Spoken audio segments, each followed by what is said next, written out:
but I actually created a task for us so we can go through them together. Okay, so in order to do this task, you should have created the examples by running bash, whatever they told you in the beginning. Then you will have Linux tutorial under your home, which has MRI root in it. Then have a go from number 1 to 27. I'm gonna go through with you in a few minutes, but it's always better if you can have a go, have a guess, make a mistake, you remember better. The whole point of doing this is make you aware of these commands. You don't have to memorize anything. It's perfectly fine if you can't solve any of it, but just know that there are functions. I'm gonna go through this with you in 5 minutes. Okay? Well, even if you're inside PNL, let's do this.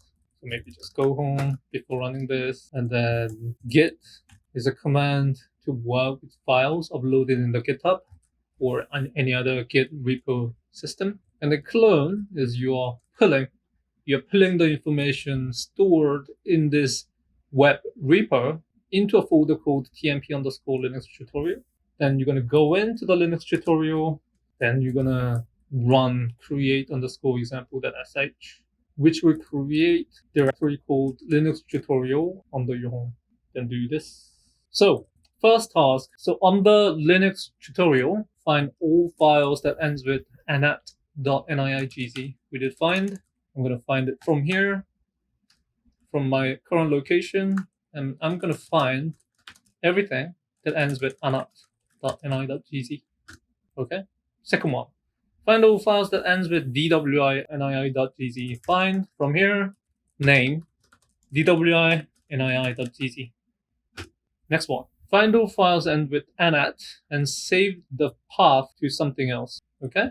I'm going to find anat and I'm going to save them into anat file path.txt. I want to see what's in there. Anat file path.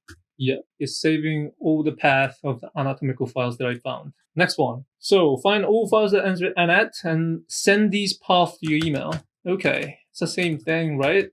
Find the files that ends with anat, and I'm gonna pipe it to mailx, and subject will be anything, list of anat, and then recipient address, Kevin Cho, BWH, Harvard, Edu. Then you just send an email. I'll show you the email soon.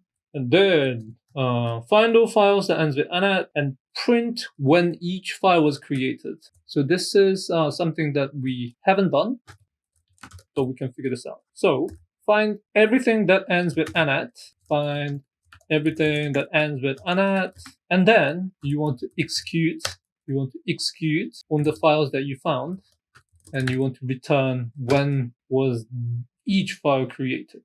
And this is just the character that you have to include. I was going to look at when each file was created. Okay, so I'm going to find from here, name, everything that ends with anat, nii.gz, and then I'm going to look at the output first. Okay, it's finding some files. Then on this, I'm going to execute, look when it was created. Okay, then it's printing, it's literally printing just ls minus artl output for each one. Okay, then here, there's information of the date. Okay, you can go even a step further on this. We did awk, right? Awk, you can split them by space, and you can print 1, 2, 3, 4, 5, 6, 7, which will be the date when it was created. 8 will be the time, and 9 is the file name. If you want to print them together, put 7, space, 8, space, and 9. Okay? So now you found all the files that ends with anat, and you've even cleaned up when they was created. Let's include 6 as well. Okay? And we can improvise here. We can even send them the email. Mailx subject. Here is the list of anat with creation dates. Kevin Cho. Okay, you can do something like this. Oh, right. We've done 6. Oh, sorry, there's 2 6s. So here, replace dash into underscore. So let's print this first. What is this file? So anat, oh, I haven't created that. Here, anat file, path, text, anat file, underscore text, looks like this. I want to replace the dash into underscore. We did sed, and my -I is replaced in the file, and I'm going to substitute dash into underscore and change all the occurrences in the line. All right, anat file.text, nothing. I'm going to print anat file underscore path, that just has been changed. So here, the dash has been changed into underscores. Okay? All right, how about we replace the slashes into comma? Probably same command, but with slash here. But look, there's a 3 slashes, and the Linux doesn't know which slash is separating substitute from, substitute to. So slash, we have to tell this slash is actually string. So we do backslash here. This is confusing. Don't get it. Don't worry about it. But in order to tell shell what is string and what is the separator, you have to tell Linux by giving backslash. Oh, whatever coming behind the backslash is a string. Do not interpret it. It's just string. Okay, let's run it without backslash just to see what's happening.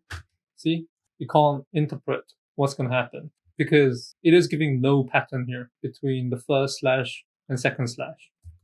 So let's tell them, oh, this second slash is a string by putting backslash. Okay, it works. And let's look at anat file path.text. All the slash has been replaced into underscores, breaking our file. Okay, that's done. Print first column of the file. So cat multilines.csv is a CSV file. In order to print the first column, you know CSV has delimiter of comma, and you print $1. Okay, and then find difference. We just did this. Diff multilines.csv, multilines2.csv will return you the difference between the 2 files. Okay, this done. So print all the lines that contain registration in the reckonall.log. We did this. Reckonall, we could grab them registration. All right. Then it's going to return all the lines that has registration in them. So that's done. So we haven't done this. So print line number for each line that contains. We want to tell, oh, this line has a registration. This line has registration. We want to say grab, get the number, word registration from this file. We haven't done this, but just know that there are functions like this. Then it's going to tell you with the line number here. So that's the command we typed. Grab -n means return the number as well. Search for registration in the reckonall log. That is giving you the line number 2. Then you can do, of course, AWK, split them by colon, get the first item. I believe you can do that. Okay, let's print A, echo A. Echo, let's print B, print B. Store AB string in the variable A. So A equal AB. All right. And now print variable A, echo A. All right. Here, loop through 0 to 10 and print ABC string before each number.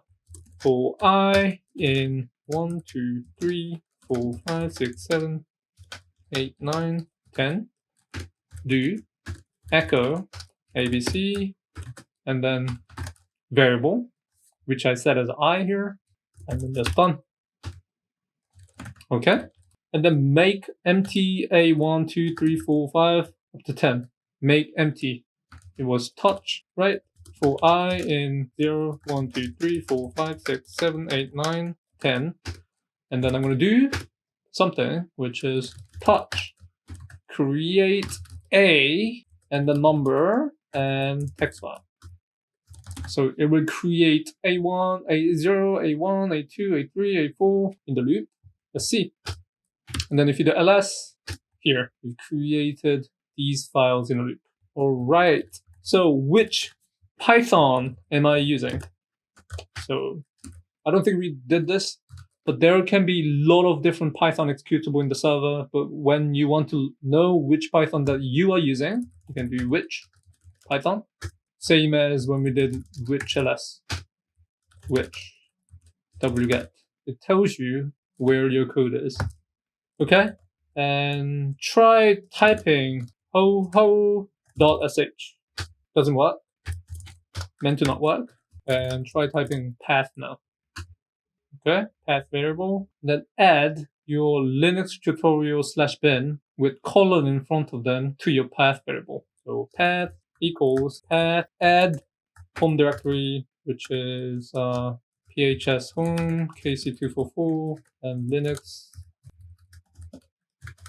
tutorial bin. And I'm going to echo them again. Now it's added here.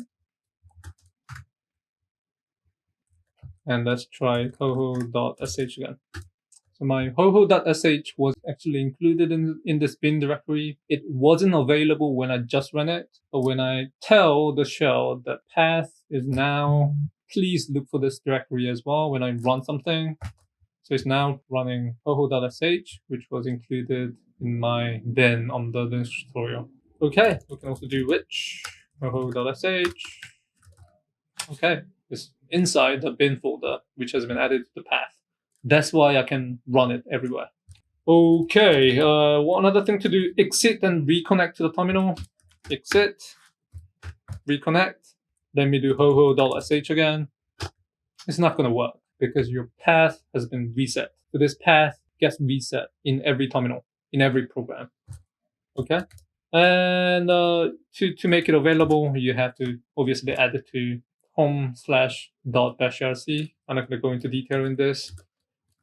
And we know how to download the data now using wget command. So if you have any data on the website that you want to download, have a go at downloading them into your shell. That's about it today.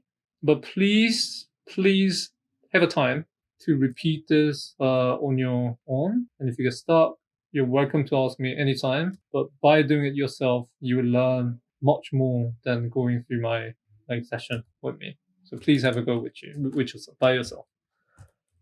Okay? Any questions?